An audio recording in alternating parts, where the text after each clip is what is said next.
It's going now.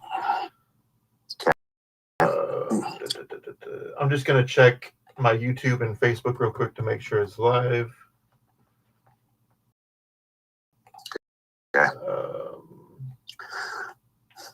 Yeah, so if you book that link on your Facebook, they'll be able to see it. Okay, so I'm just going to check real quick on my channel.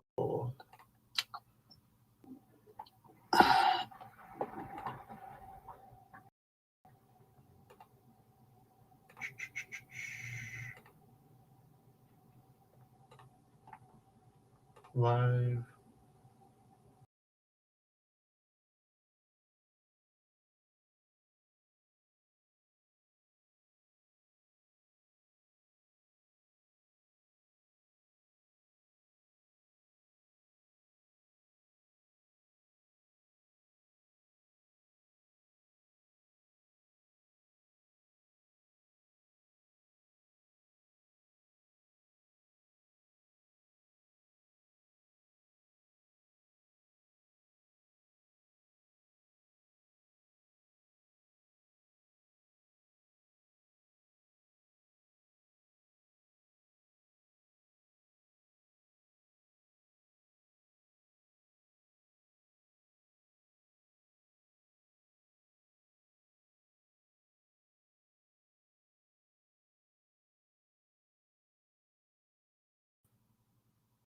Okay.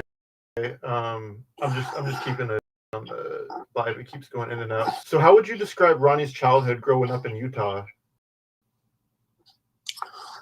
Well, we grew up very poor. We lived in an area called Central City in downtown Salt Lake, which the poor area, the whole state of Utah at the time. Probably now that's all down. We moved a lot around. We moved like every 6 months. We were moving. I think.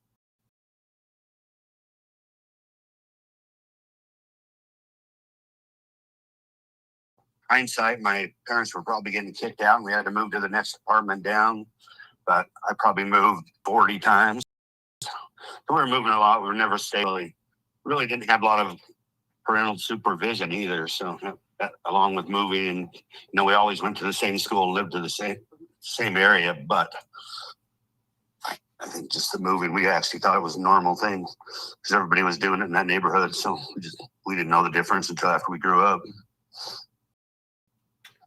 So I read that he had a bit of a bad childhood and he ended up on drugs at an early age. Can you talk about that and if there's any truth to that? Yeah, we, like I say, we didn't have a lot of parental supervision, so we started sniffing gas. Got 6 or 7 years old, and Ronnie's 2 years younger than me, so he was probably 6. We started sniffing gas glue with one of my older stepbrothers. That's when Ronnie actually started drinking a lot younger than I did. Also, at 10 years old, Ronnie actually got put into the state mental hospital. He was going to school, and he'd go in the front door and out the back door because he wasn't diagnosed with it, but he was dyslexia. He had dyslexia, and everybody had him, so he'd go even clear. And I remember that clear when he was in kindergarten, first, second, third grade. He'd go into school, and people would bully him and pick because he didn't learn the way that other kids did. So he'd just go in the front door and out the back door and go back home.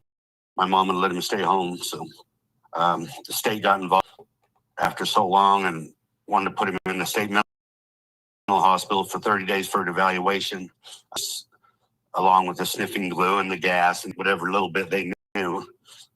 They put him in. That was supposed to be a 30-day evaluation, and at 10 years old, Ronnie, mostly around people he used to call it those are Seroquel Shuffle or Thorazine. He said they were all like zombies.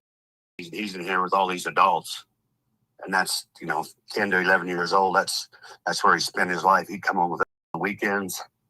Just crazy that place was. Randy, I don't belong here. This is just because I go to school, and learn that they're in this kind of a place, and we have to take him back every weekend. it started out pretty young for him. Started doing other around that time. He was only 11 years old, just because they brought him in the place that he was. So he was starting to do a lot of psychiatric drugs and a lot of crazy stuff. And it just escalated, drinking alcohol and smoking marijuana. He's probably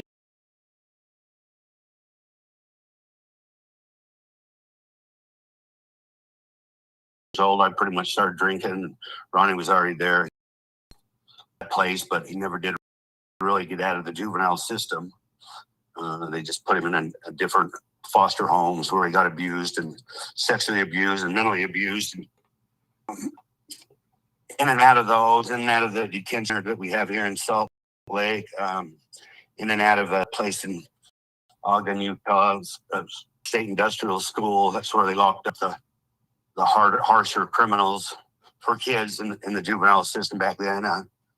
He escaped from that place like 17 times, and all he wanted to do, he just kept trying to come home to his family. He goes, I just want to be with you guys, I don't want to be in this place. And, but he was doing petty thefts and stuff so he could survive. And a lot of the times he spent on the street at such a young age. So yeah,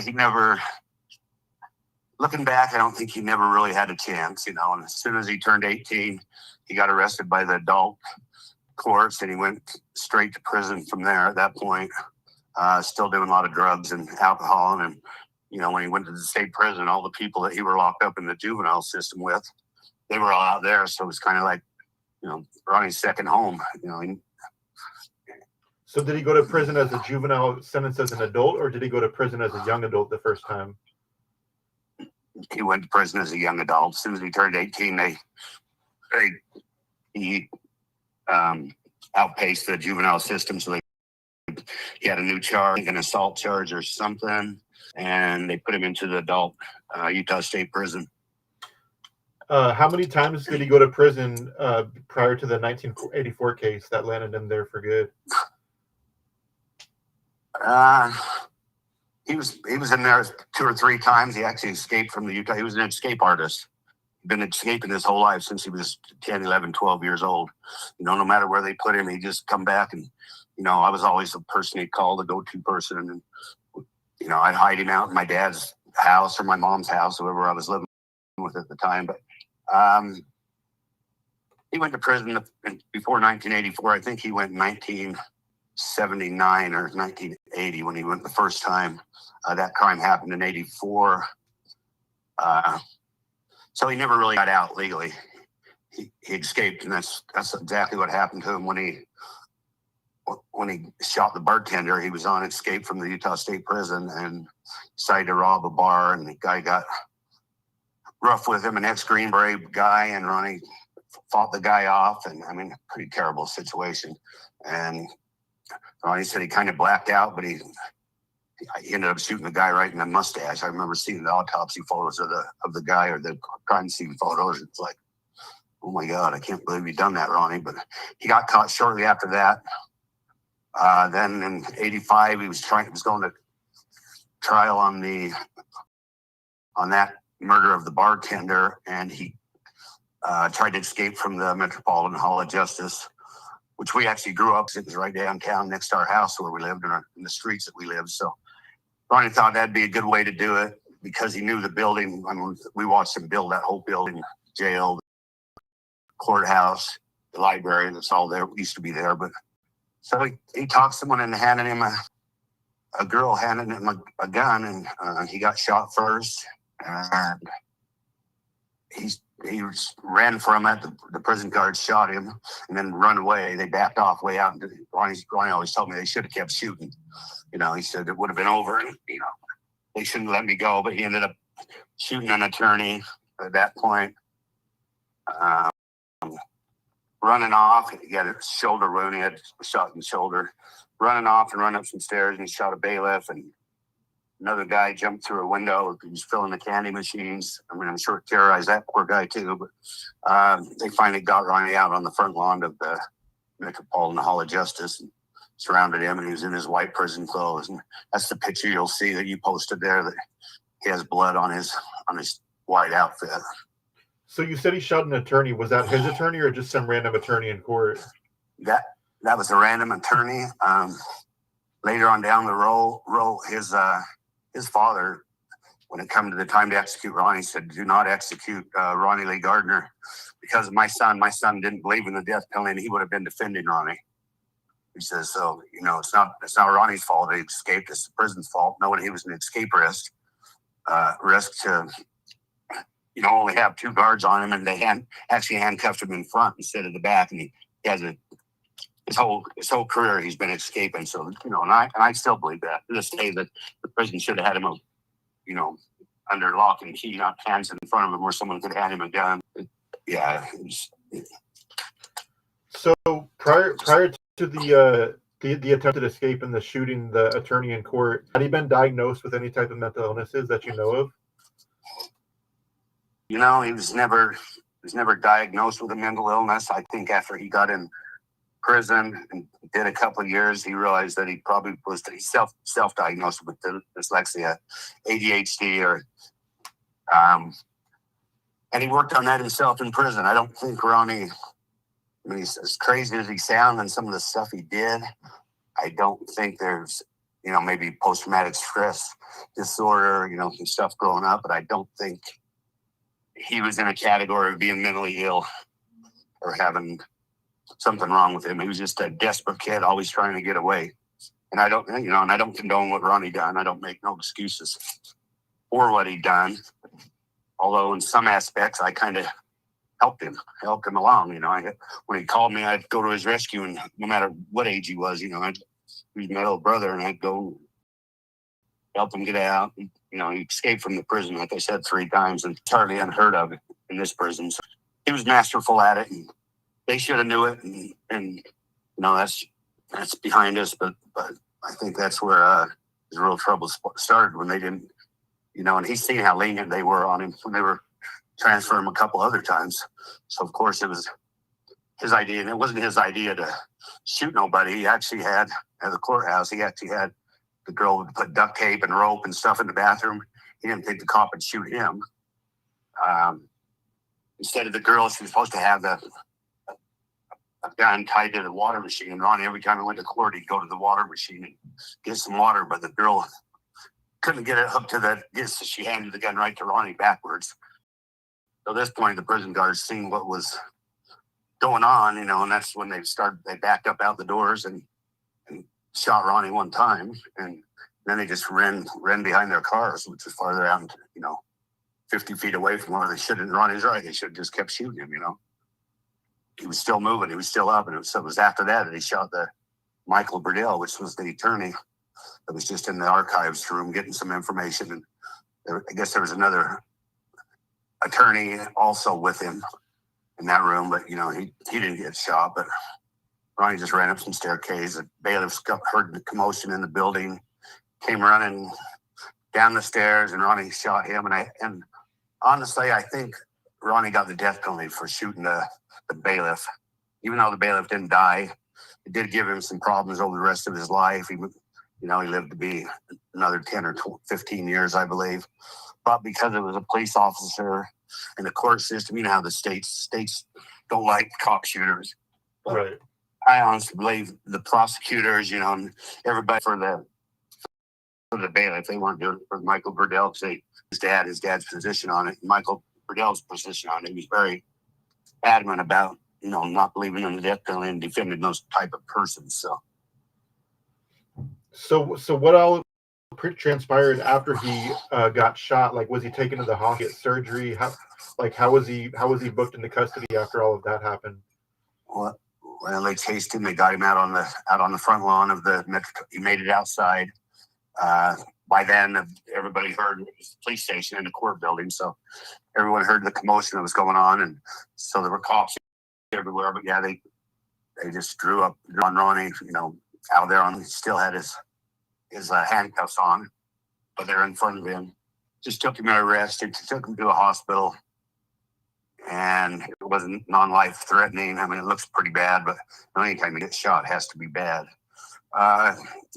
Just took him to the hospital and then transferred him back to the prison. And how long until he was charged and convicted? Like, did he go through a trial, or did he take a plea deal? Like, what all transpired there? He took a plea deal on the bartender shooting, because that's what he was going to court for when he tried to escape. So he took a plea deal on that. I think that would have been a life sentence, probably. He took the other case to trial. It was a pretty short trial. You know, it was pretty obvious what happened. They had a lot of cameras, a lot of stuff going on back then. Everybody, you know, they found him out there on the lawn. The witnesses seen the whole thing. I know the jury, when they deliberated, only deliberated about 4 hours. And, you know, when they only deliberate 4 hours, you know they're going to come back with a guilty verdict, which they did. I think his trial was only 4 or 5 days altogether. So were you there? Were you present for all of that? I was.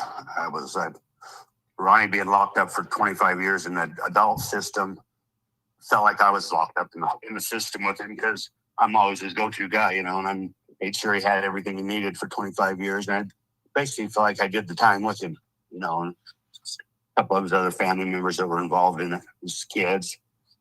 Ronnie had 2 kids, and, you know, they were young kids when this all happened. So after the sentence was handed down in court, how did you react emotionally to them reading he was going to be executed? Well, they had a second trial, which is to see if he gets the death penalty. That's what they do in death penalty cases, and that was pretty quick. And that was just a day and a half, 2 days or something. The death penalty phase of the trial to get the death penalty. You know what? I thought that he would probably never have to face it, because we didn't have that many executions in Utah. I knew the appeals process, you know, would take 5 or 10 or whatever years. It ended up taking 25, but especially after so many years, it didn't really feel like it was going to happen anytime soon. And when it finally did happen, it was like a 3-month process. They an execution date, and I just ended up, you know, carrying it out. Yeah. So did you visit? It was hard. Did you visit him while he was on death row? Yeah, I visited him all the time. My mom was alive then. I'm glad she passed away actually before he got executed, because that would have, I mean, she was already a broken woman because of it. My dad had died when we were really young. So, yeah, we visited all the time. It was through, you know, glass and little rooms, but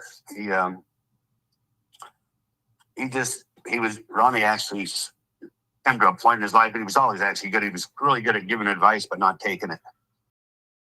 And to a lot of people that Ronnie had contact with, he helped them and nurtured them through their lives, you know, not caring about what was going to happen to him, but worrying about those type of people as the kids and me, and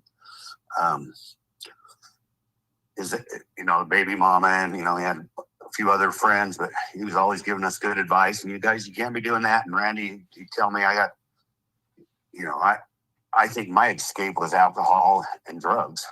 So for many, many years, you know, that while I was going through this, I was going through it inebriated, on drugs, alcohol, whatever, you know, up until actually a few years ago, I actually quit all that. You know, I think that was my coping mechanism, and I didn't know any other way to deal with it. And Ronnie used to lecture me, Randy, you're drinking too much, or, you know. Luckily, I was able to run a business for 40 years. It was just a small business. So I always thought I was very functional, alcoholic addict, you know. And I ended up a couple years ago, 2.5 years ago almost, I finally just quit it all. And I did get diagnosed with post-traumatic stress about 8 years ago because of Ronnie's execution, and, you know, I was able to obtain the autopsy photos. I didn't witness Ronnie's execution. He knew it would be violent. And for the last month or so, he said, Randy, I'm not gonna let you go. You know, we had this deal. If it ever did happen, you know, I was gonna be there in attendance. And we got in a little fight over around. He told me I could be there for you. And he said, well, it's just gonna be, you know, it's not gonna be something you'll want to see. So I ordered the autopsy photos, and about 6 years after, I ordered the original, just the autopsy report, and it was very, very short and just to the point. I didn't get no photos. About 6 years later, I ordered the rest of the photos and the whole CD of his whole autopsy and everything, and it was pretty bad. I see why he didn't want me to see him. I did an interview with Vice News one time, and I was showing her the pictures, and she goes, "Why is him laying in the autopsy table? Why is his underwear red? Why'd they put red underwear on him?" I said, "That's the blood. There's blood soap." She had to stop the interview. She just freaked out on it. And his socks, his white socks on, were totally soaked with blood. Did you ever forgive Ronnie for what happened, or was it too difficult to do at the time? I think I forgive Ronnie. Forgiveness is something I actually learned after the real meaning of forgiveness, after I got involved with some of the anti-death penalty people around the world. But it took Ronnie about 15 years on death row for him even to understand what he had done to people. You know, he just sitting there. I mean, I'm sure he was, that first 15 years, he was looking for a way to escape again. That's what he always did. At some point, the son of the bartender that he killed visited Ronnie, and he told Ronnie that he forgave Ronnie, and that's when Ronnie really realized that that's the terrible thing that he done. And Ronnie, it took him a lot of years to forgive himself. And and there's going to be people that say, well, he chose the death pen or the firing squad, and I think that was in the beginning. That's because he shot somebody and he believed, an eye for an eye. Hey, I just shot somebody. At least it'll be quick and easy. And when it does happen, if it does happen, a couple of times he changed his mind over the period of the years, but he was grandfathered in, and in the end, it's when we started to have, in 20 comes with lethal injection, and I was doing a lot of research for Ronnie on it. And his lawyers were doing a lot of research on it, and lethal injection, was just covering up and masking what the execution actually done. And they're starting to prove that more now than ever before, that's what was happening. So I think Ronnie went to his grave thinking he made the right choice. We just recently had a doctor, a specialist, look at his autopsy photos and the report. He said they absolutely did not hit Ronnie's heart. And that's what I was worried about when it first happened. I thought, well, they're all mad at him. They're cops shooting. He's going to be on a firing squad team. The autopsy photos, I seen the 4 holes in his chest. I figured, well, I didn't even think about nothing other than they're in his chest by his heart. He probably died quick, although he didn't. Someone wrote in a report that at 40 seconds after, he was still moving his hand and moving his fingers, and something needs to do with his fingers. So they even talked about firing a second round of 4 bullets into him before they finally pronounced him dead. So, and then to find out, 15 years later, I just found this out recently that they didn't hit his heart. They went around his heart. And I mean, I seen him live after he was executed in the medical examiner's office. The funeral home called us and asked us if we wanted to see Ronnie. Well, Ronnie didn't want us to see him, but I guess, when we get a call from, hey, you guys can spend some time with Ronnie if you want before we cremate him. So we went down there. I mean, his 2 kids and baby mom, and he was in the bag, and they just had his head sticking out. So I told my niece and them to go to the other room to get something, look for an urn or something. And I wanted to get him out of the room so I could actually look at his chest. And I unzipped the bag on his chest and looked at the 4 holes on his chest. And to me, it was like they were bowling ball holes. They were that big. And there were 4 of them instead of 3. But I tried to zip it up really quick, and his daughter come up. Oh my God, freaking out. I found her and seen it, and she's still, to this day, she's still pretty messed up. she has never got over it. And you never get over it, and I'm never going to get over it because I keep fighting against it. So, they say you get closure, and, prosecutors even say, once this person's executed, you're going to get closure. You're going to get, they lead people on to believe in that. And I don't think it's a real thing. I think it's just what prosecutors promise victim family members is going to happen. They're sure some do, but I'm never going to get that closure as long as I'm fighting against the death penalty. And, that's my own choice. If I didn't fight it, I'd probably be worse off than what I am now. Luckily, I'm retired right now, and I don't have a whole lot of responsibility, so just take care of myself. So talking about capital punishment, right? How did you feel about the death penalty prior to your brother being sent to death row versus after him being on death row? You know what? Even though Ronnie thought he believed in it, I had it.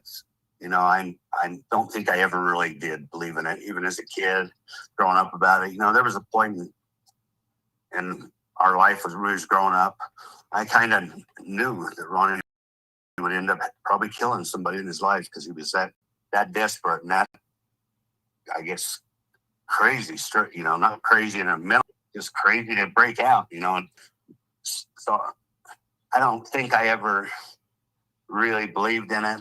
And I think if Ronnie knew what I knew now, the stuff that's happened, he wouldn't have either. But it took me 8 years after Ronnie was executed to forgive the people that executed Ronnie, because I was mad. And the governor, he said, well, it was a little morbid, and I started getting to the point where I'm going to go kidnap the governor's son and execute him. And, that's how crazy it was making me towards the end. And for 8 years, I had dreams of me executing Ronnie, and Ronnie executing me executing my kids. And my mom's had been in a wheelchair most of her life. She had sclerosis, and me executing my mom, and she's saying, why, Randy, why? As I shoot, and this bullet, slow motion, explodes my mom's chest, and blood's. So that's when at that point, I got diagnosed with PTSD and was on a medical disability. Anyway, 8 years after that, I've been hanging around with Journey of Hope from Violence to Healing. I was on the board for 8 years, and I was hanging out with all these people that had their family members murdered. And Marietta Yeager, her daughter got murdered. Bill Pelkey, his grandma got stabbed 33 times by 4 girls that were 15 years old. And these people had forgiven the person that committed the murder.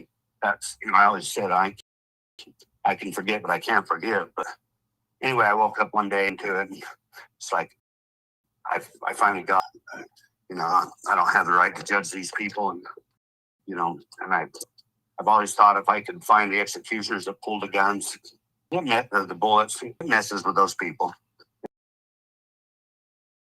They might not think it does, and get the hug and say, I'm sorry you had to be involved with this. I could probably do it. And even to this day, I know it. I do know because of that what real forgiveness is, and I practice it every day. And it's probably been the best thing that I've learned out of this whole experience of my lifetime is what real forgiveness is. Ronnie, I don't think he got there, but I know he would have. He was a lot like me. I just never got as desperate as him to do the things he had to do, or I could have very well ended up in the same position he's in. So how did his execution affect your family's relationship afterwards? Well, it happened so fast. We were out there at the prison and just did a vigil for him. It was pretty chaotic, Fire and Scott execution in quite a few years. Of course, we had the first fire in there at Gilmore here in 1977. That's when they reinstated the death penalty. Utah was the first one to execute him.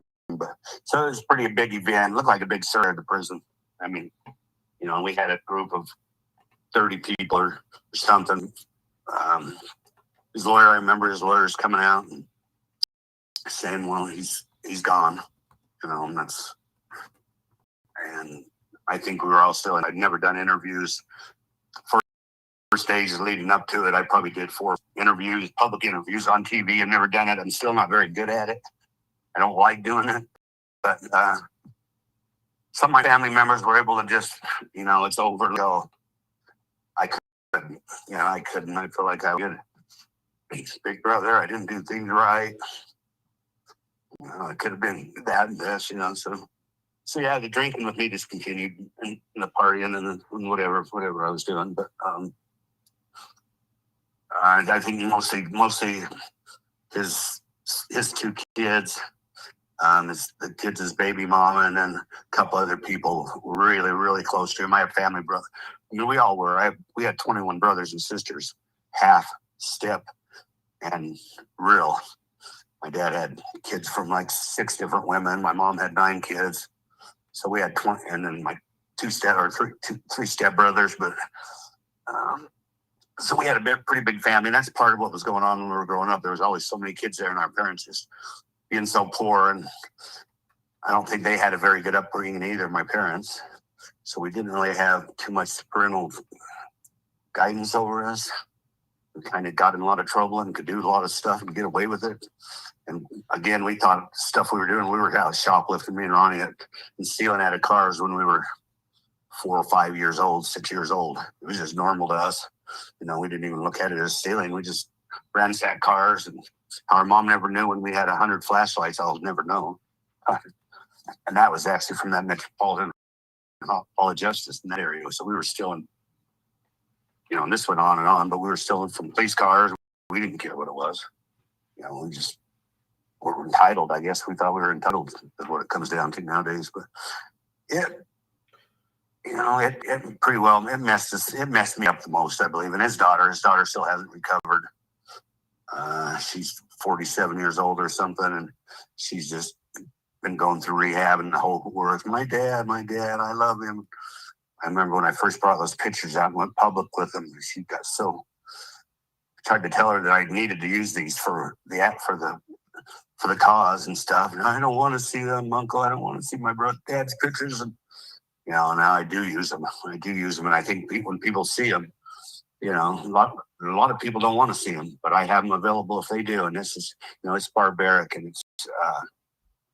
I don't think the government should be in the business of killing our citizens either. And I never have thought that or thought any different. So yeah, back to if I believed in the death penalty, no, I don't think there was ever a time I did really believe in it. And it could be because I knew Ronnie at some point he might kill somebody because he'd been in that many crazy situations throughout his whole life before that.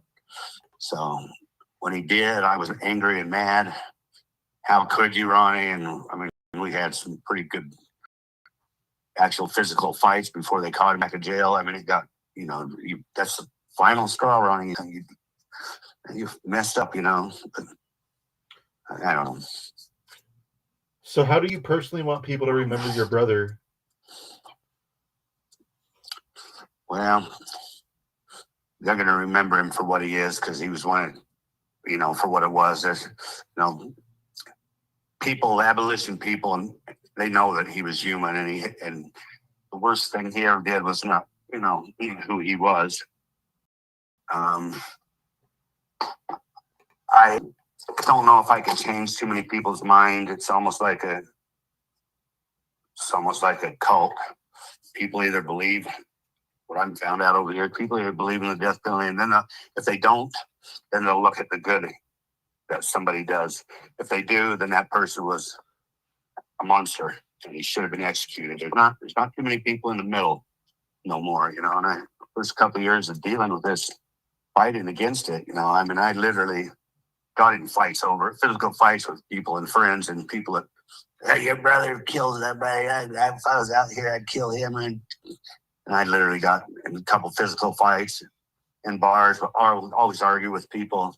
Took me a couple of years, again, with hanging around with anti-death penalty people and going across the United States and a couple different countries. Just over the 8 years and 15 years later. Sorry. little much all at once. I don't know. I don't think that I want him to remember him as a loving dad, which he was from prison. I want him to remember it was good stuff. He was kind-hearted. I mean, stuff he did, I know he did it out of desperation. Don't condone it. Wasn't right. Same with most of the people that are on death row. They've had similar instances growing up as Ronnie did. There absolutely is not one rich person on death row. And most of them are mentally ill, and they're still executing them. Most of them have been abused as kids, had terrible, just like Ronnie's, no different than Ronnie's, People all ask me, well, how come you didn't turn out like Ronnie? And I think the only difference was I was able to go to school, and I liked school, and I had that social skill right there. So I went to school, and I liked it and enjoyed it. Ronnie didn't. In the end, Ronnie was a very avid reader. I mean, he read all the religious books and just a very avid reader. He taught himself to read. When I got his books after he was executed, I got literally hundreds of books that have been sent into the prison for him to read, that we've sent for him and his lawyers and other people. I just go with the worst thing somebody does is not really who that person is. Yeah, serial killers, they're schizophrenic or they're messed up, I don't know. I don't even think they should be executed. It's, like Ted Bundy. Ted Bundy died a martyr. He didn't care in the end, and he killed some people here in Utah, and very familiar with his case. But I think the use of the death penalty right now is very political. I think since the new administration has got in power, Donald Trump is definitely pro killing people. He has no problem with it. He brought back the federal executions we haven't had one in something like 17 years. He brought that back in the last 6 months of his first administration. I was at a lot of those executions at vigils. I think he executed 13 of them. So I think it's really political. It's all a step backwards. I seen a lot of good movement in it when I first got involved with it, and I literally thought I was by myself when this happened. I mean, I really didn't have no one to talk to. My family I could talk to because they were as messed up as I was. Just rough, it got worse and worse for me. But I think me reaching out and trying to find someone, I got on the internet, tried to find someone who were against the death penalty, and I thought it was a couple old hippies in the world. I didn't think Utah was a red state. We always had the death penalty and believed in them, and we were the only state that were doing it by firing squad. And they're still believing that. I just think that current administration is really taking us back a lot of years, and I'm not real happy with it. What do you do? Some days I just don't want to fight it no more. It's like I feel like I'm not doing nothing. I'm wasting my time. It's affecting my relationship with my kids over the years because it's taken a big part of my life away and put it into, instead of being the father I should have been, I'm the abolitionist. I mean, the kids have even told me, Dad, I wish he was as good as Dad as he was fighting the death penalty. Which I have 5 good kids, and I love them all, and they love me. But like I said, it did take away from me being able to function normally, and still does in a sense. Well, that's good. Yeah, I'm sure it's a hard line between being a father and then advocating for your brother who was executed for crimes he committed. I'm sure nobody can really speak on that unless they're in your shoes, Right. But so what do you think the public misunderstands about your brother the most, if anything?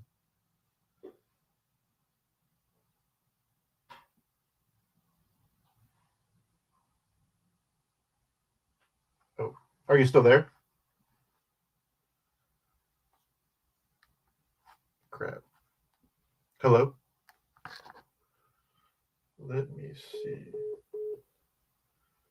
Call dropped. 1 second.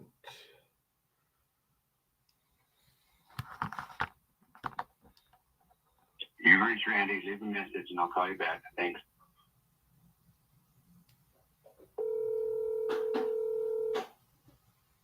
Hello. Hey, sorry about that. I don't know what happened there. It just said call failed. Yeah, I don't either. But did you hear what I asked last? Repeat it. Okay. So what do you think the public misunderstands about your brother the most? I think, I think they believe that, half the population probably still believes that, people that kill people should, be killed. I don't ground or religious grounds, or I don't see any grounds. I've lost many friends over this, good friends, because we couldn't agree to disagree on it. Normally I can with people. You have the right to believe in the death penalty. I have the right not to, with no sense in fighting over it. Same thing with politics.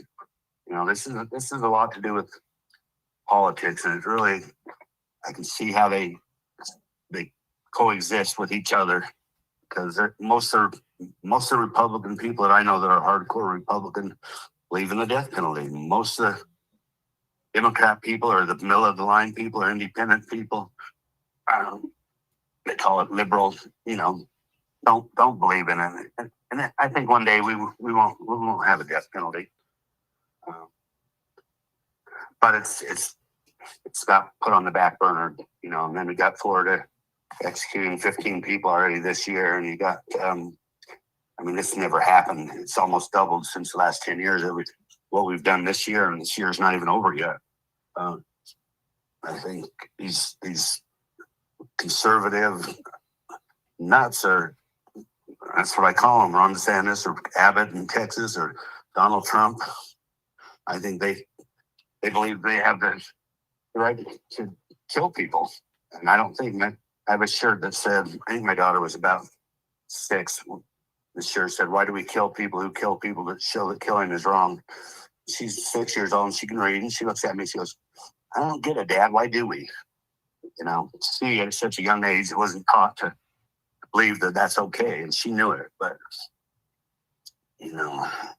it's an uphill fight, and I don't know where it's going. I know at some point, if this world lasts that long, we got some crazy stuff going on. But if it does, I think into the death penalty, and it's not like I want to for it. It's like I'm compelled to, and if I don't do something, I don't want to be involved like I used to be and doing something 8 or 10 times a year. Now I can pick and choose because I'm not on the board of any organization that's against the death penalty. But if I don't do stuff, then I almost get sick, So I feel better when I do stuff, and I know I'm making a difference. If I can do a public speech and change one person's mind, that's a step in the right direction. And I'm no public speaker, and I never see myself doing this in my life, but I still don't like it, but I do it and stuff like this, big, I like big events where we got social media now. So I've been arrested on the steps of the United States Supreme Court 2 times on the steps, been arrested. And one time they wouldn't even let us on the steps, and they ticketed us. But so I've been arrested and held for 36 hours, 40 hours, transferred in Washington, D.C. to 3 or 4 different jails and treat you like garbage. And they put you end up in a cell with thousands of cockroaches, and now I can only imagine when this event happens again in another 2 years. I probably won't be doing it. I got my rites of passage, but the way DC is now, you get arrested for civil disobedience, you might get killed. You don't know what's going to happen. Look at Jeffrey Epstein. He didn't die by now, in my opinion. He didn't die by suicide. Right. Yeah. A lot of people believe that he was killed, which I know they released a video recently, and it was pretty sketchy, to say the least. There was some parts that were missing, I believe. Yeah, it's like a minute or 2 missing, and they're I mean, I've seen people talk that have been in that exact jail and been in that cell, and they said that it just don't happen. The cameras just don't stop working at that exact same time. And, you know, and it's like everything. I don't know. I have a hard time knowing the difference between what fake news is and real news. Because there's so much of it out there, but I don't know. I'm just going to keep doing what I do. I know South Carolina they're going to execute another guy. They brought the firing squad back. And this year, I think they've already executed 3. So up until my brother, when he was executed, up until this, it'd been 15 years before anybody was executed by firing squad. And that was kind of my goal, you know. Well, we're the only state that has that, you know, and that's what I'm fighting for, because I don't want no one else to feel like I felt. You know, an execution is an execution, but, you know, they're getting worse. You know, I'm surprised they're not using guillotine, or who knows what other, you know, they're going to think of. They're doing that nitrous hypoxia, and that's almost like the gas chambers. You know, they got Alabama and a couple other states are doing that. And these people are suffering. I mean, I got a friend, Dr. Reverend Jeff Hood, that has been a spiritual advisor for months. I think 7 or 8 or 9 of these people that have been executed by gas, and he's watching it, you know, and I feel that guy's going to have a hard time. He's doing it because he feels like they have to have somebody with him. I have Jeff, but he's witnessing stuff that you haven't seen since Nazi Germany. You know, these people are, the last one went like 29 minutes. The guy, 250 breaths or something, and fighting for his life, and they're giving him nitrogen and taking the oxygen from his lungs. And they got a gas mask. I mean, it's getting a little out of control, and you know, this whole world's kind of out of control right now. So if you were approached by, say, somebody that is like a lawmaker in a state with the death penalty, what would you recommend as a deterrent to the death penalty? Say they were to get rid of the death penalty, what would they do to ensure nobody ever gets out on appeals or whatever? Like, what would you say as a safe deterrent? Well, you know, I've been asked that before. My brother you know, he escaped not when he was on death row, but from the prison right there. So I kind of have kind of torn about that, because, you know, people can escape. So you can't 100% guarantee that. I think probably 99.9 now, you know, the way we do things, but it's not a deterrent, you know, and that's supposed to be one of the main reasons we have the death penalty. It's definitely not a deterrent, because people that shoot somebody they don't even think about that. It's either something of passion or a serial killer. But usually it's just a split-second decision where somebody killed somebody. But so that's not a deterrent. I think it just makes killers out of us, and I don't want my tax monies going towards it. I think it creates a whole new set of collateral damage. I used to say victims, and now, oh, poor victim, your brother killed somebody, and now you got your feelers hurt. People tell you that kind of stuff. I've since made correctional wardens that are now against the death penalty, that have put people to death, and said, hey, this is not good stuff. Jurors that sentence people to die, they have to be capital. They have to be capital or ready to. They have to be able to give a death penalty, or they have to believe in the death penalty. They can't not believe in the death penalty to get picked on a trial. I think a lot of them are having problems after, especially when they find innocent people that have been executed, or they made a bad call. Our society is putting them in a position to get it wrong, and people that you get it wrong if you're on death row. And I never believed that, because I knew everybody on death row in Utah was probably pretty big. I knew Ronnie was, but I also come in contact and have friends. Out of the 200, a little over 200 people that have been exonerated, 50 of them are my friends, and I met these people, and their average time in prison was 22 years before they got exonerated. And now I believe they've executed some innocent people, and you can't bring them back from the death. So that's the kind of stuff I would probably want to say to the lawmakers and up there in the Senate. And I have testified up in Utah and other states against it. Years ago, we actually almost would have passed. We would have won it, and they they tabled the bill. They had enough votes in the House, and they went through all the committee meetings here in Utah. And I thought Utah would be the last places, but it almost happened. And then they tabled it and didn't take a final vote because I think they were shocked that they were going to end the death penalty here in Utah. I just think you can't bring people back. You know, I have a friend that said, well, if they execute one innocent person every once in a while, it still works most of the time. I think if they execute one innocent person, it's broken. If you can't fix it, then you shouldn't have it. Yeah, I agree 100%. And I don't think it can be fixed. They tried to. They took it out in 1973 or whatever. Ended it, the Supreme Court did away with it, and each state had to come back and make it right again. And that's when Utah ex Gary Gilmore. But you know what? It's a broken system, and people make mistakes and a lot of these people are false testimony. There's a guy in Texas now, shaken baby syndrome, Robert Robertson.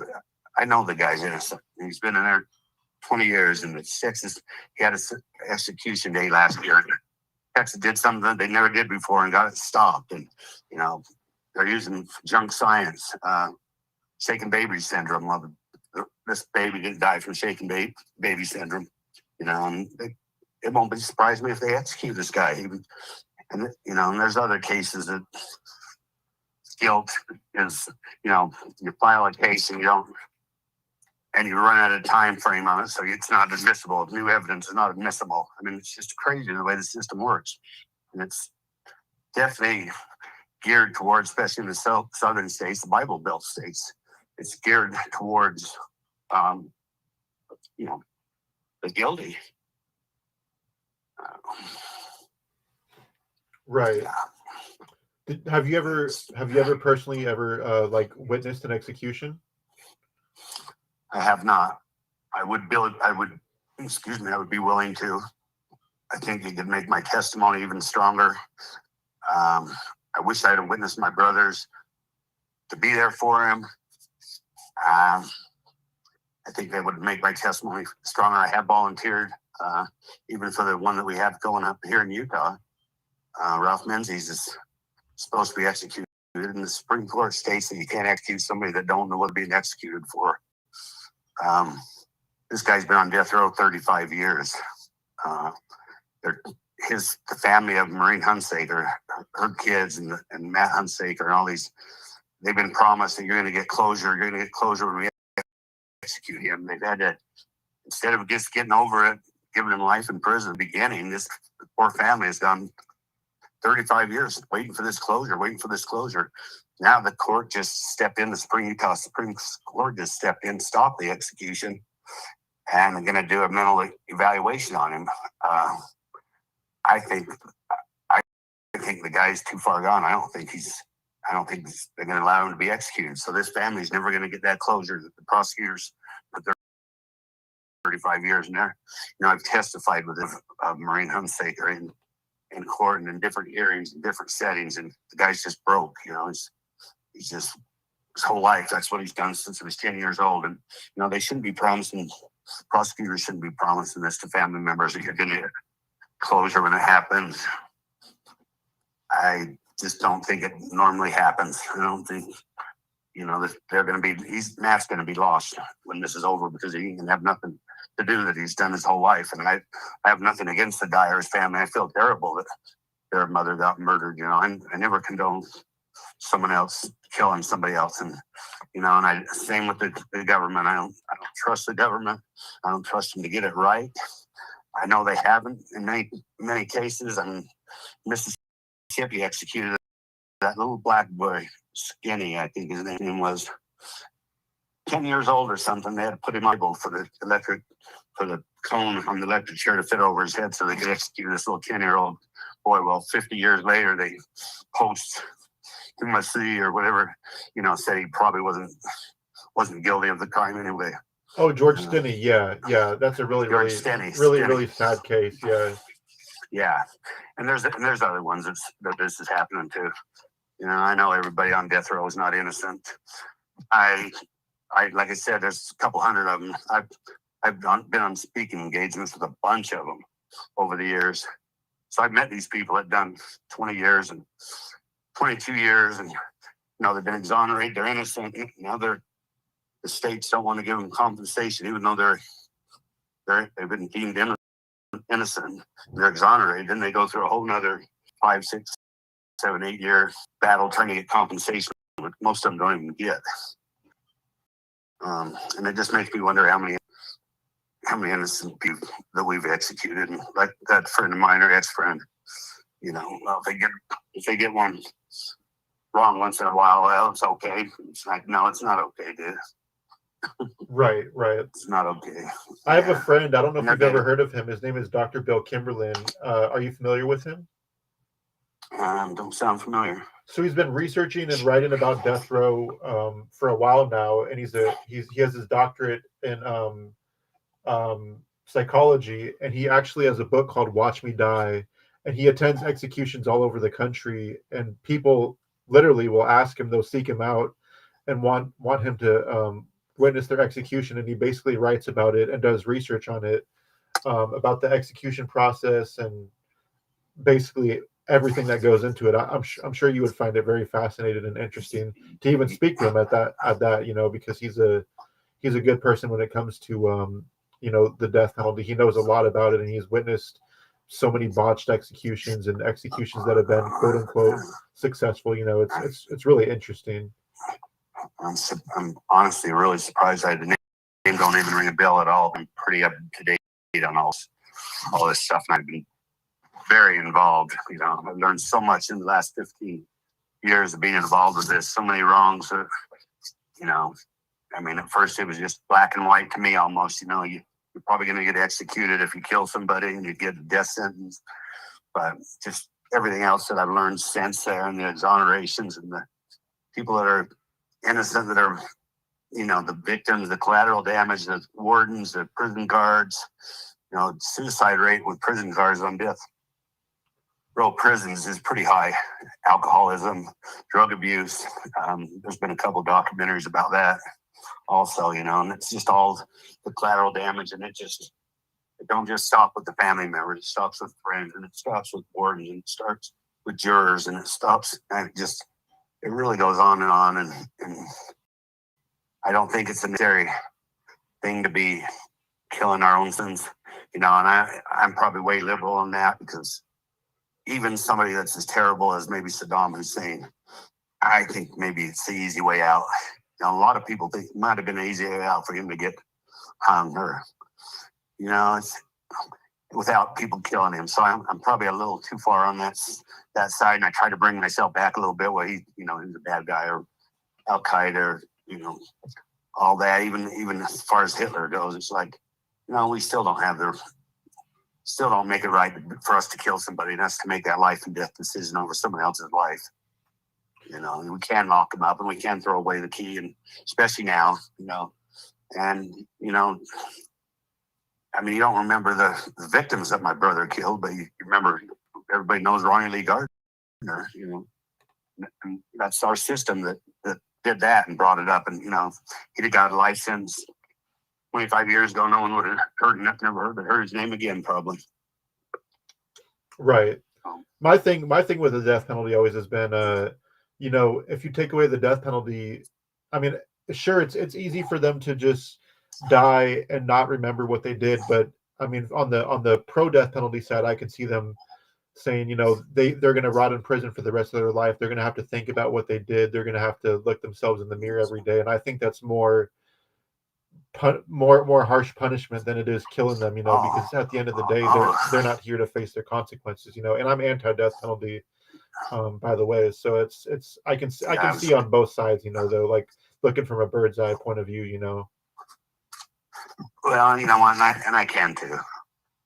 I really can, and I don't judge people. I'm judged for being anti-death penalty, but I don't judge people, especially people that's had a loved one taken from. I don't judge them people for feeling the way they do. I haven't. I was choosing the way. My brother was murdered. His death certificate said homicide on it. It's a murder. Every state that executes someone, it's a homicide. It's on the death certificates. They have to do autopsies. Well, I know how my brother died. He died 4 bullet wounds to his chest.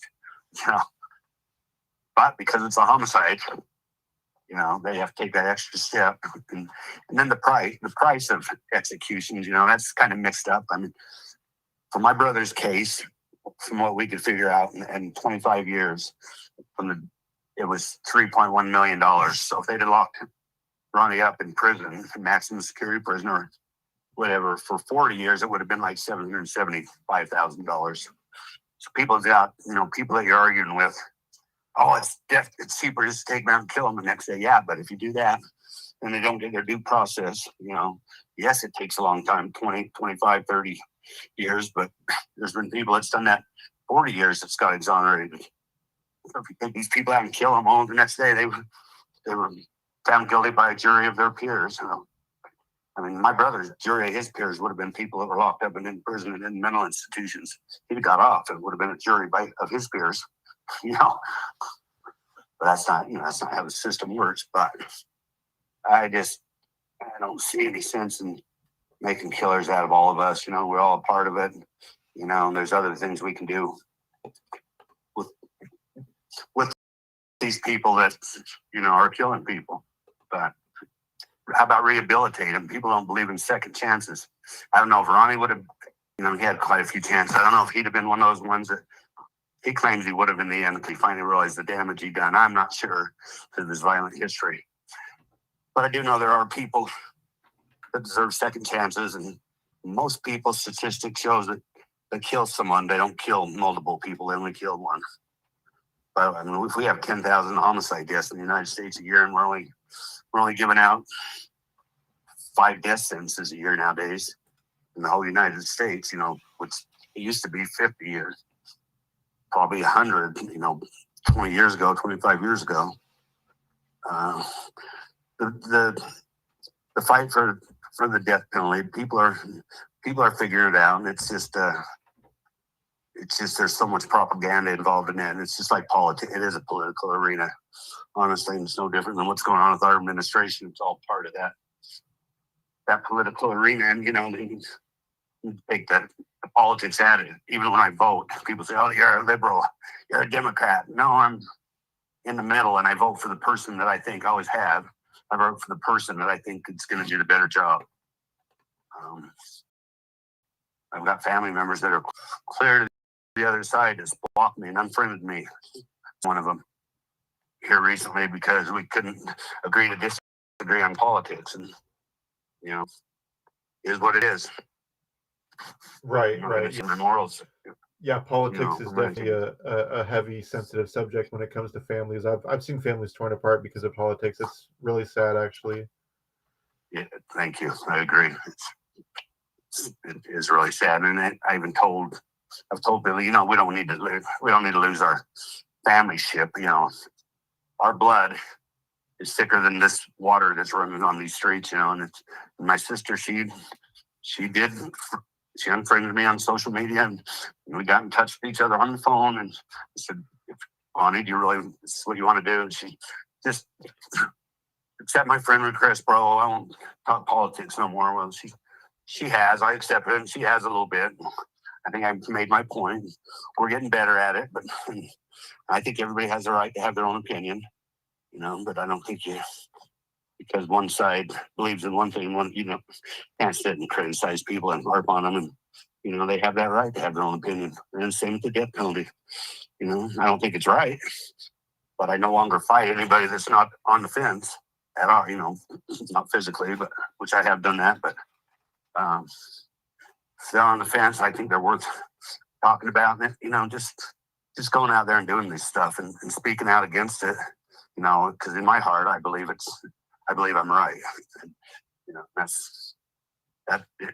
it helps me. It don't hurt me. It hurts me if I don't do it as often as I sometimes should. Right. It's a crazy world we live in. Right. So, to round this conversation out tonight, if you could say one last thing to Ronnie today, what might that be?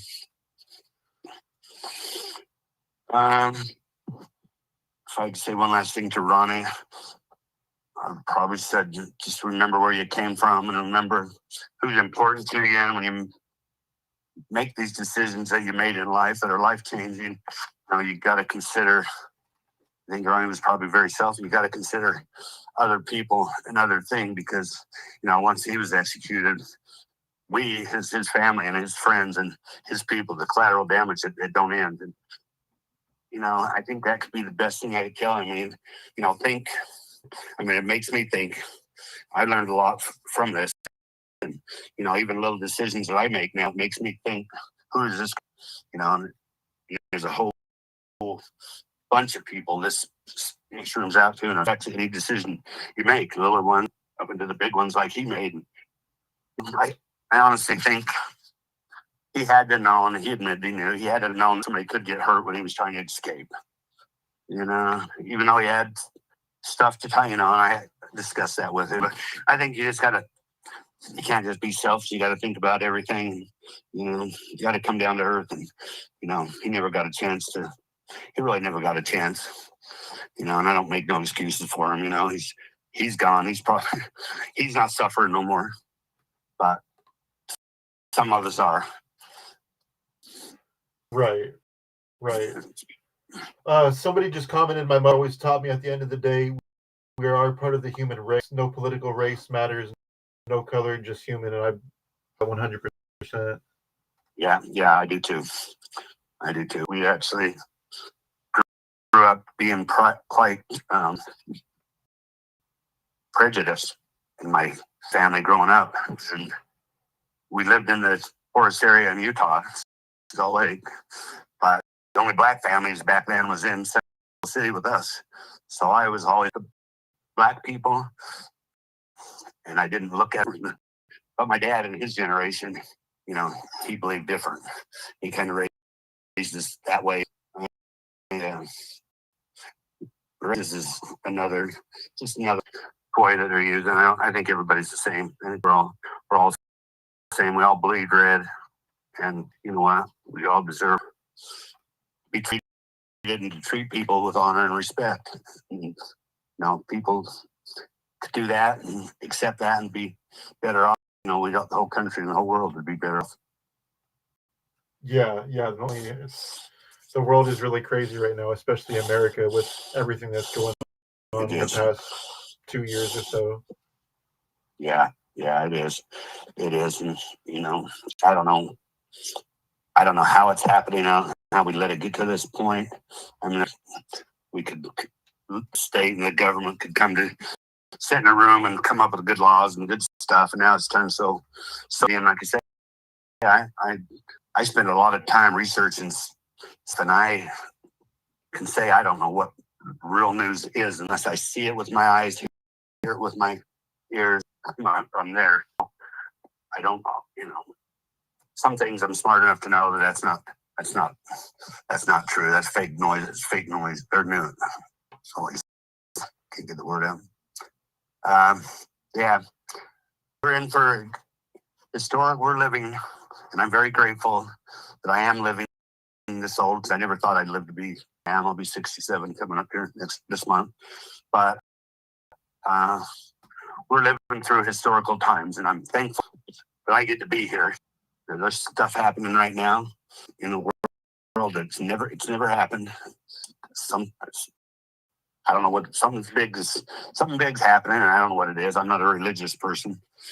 I don't know if we're gonna have a second coming or any of that stuff either. But I'm not an atheist, but something better than this. But I'm kind of the life I've lived more scientific, and I can't just have that blind and stuff. I have to see it, and feel it, and I feel like maybe I'm getting cheated in life because I don't have that blind and all religion or even UFOs. I mean, I think it's silly to think that people would believe that there is not life and other life in this universe. Right. No, I agree 100%. And those people that don't believe, a lot of them that I figure out, I keep doing these parallels to them, but they're the conservative people that don't think that's possible. How could there not be in this universe, and how could there not be some other forms of life? And I don't want to get off on the crazy. I'm open to anything that I can see. Yeah, Thing's likewise. Yeah. So, Um, but I have speaking with me today. I've always wanted to speak to you, and I'm sorry it's taken this long, but I'm glad we were able to really enjoy this conversation. Yeah, I appreciate you doing it. I was having second thoughts. It's like, God, this conversation is going to bring a lot of my emotions, and then I go back to this is, and it has brought out some emotions. Conversation here, you know, they're good emotions.